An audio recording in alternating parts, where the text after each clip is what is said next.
சிம்பிளாக ஒரு chicken gravy பார்க்கலாமா?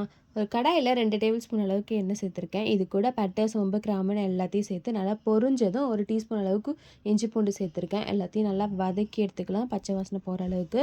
சின்ன வெங்காயத்தை பொடியாக கட் பண்ணி வச்சுருக்கேன், அதையும் இது கூட சேர்த்து 1 டீஸ்பூன் அளவுக்கு உப்பு சேர்த்துருக்கேன். அந்த வீடியோவில் கட் ஆகிடுச்சு. நல்லா கோல்டன் ப்ரௌன் ஆகிற அளவுக்கு வதக்கிட்டு பொடியாக கட் பண்ணி வச்சு தக்காளியும் சேர்த்து நல்லா வதக்கிக்கலாம்.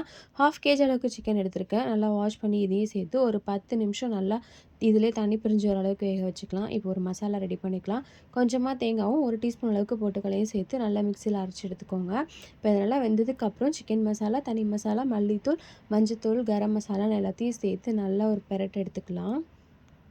நான் தண்ணி எதுவுமே சேர்க்கல, சிக்கனில் இருந்த தண்ணியிலே எல்லாத்தையும் மிக்ஸ் பண்ணிக்கிறேன். இப்போ இது கூட அரைச்சி வச்சுருக்க பேஸ்ட்டையும் சேர்த்து இந்த கப் அளவுக்கு ஒரு கப் அளவுக்கு தண்ணியும் சேர்த்துக்கலாம். சேர்த்து நல்லா மிக்ஸ் பண்ணி நல்லா ஒரு 10 மினிட்ஸ்க்கு நல்லா கொதிக்க வச்சு எடுத்துக்கோங்க. திரும்ப ஒரு 5 மினிட்ஸ்க்கு சிம்மில் வச்சிங்கன்னா இந்த அளவுக்கு எண்ணெய் பிரிஞ்சு வரும். கடைசியாக கொத்தமல்லி, கருவேப்பிலை தூவி இறக்கிக்கலாம். வைக்கவே தெரியாதுன்னு சொல்கிறவங்க கூட ஈஸியாக அந்த கிரேவியை செய்யலாம். அந்தளவுக்கு டேஸ்ட்டும் நல்லா தான் இருக்கும்.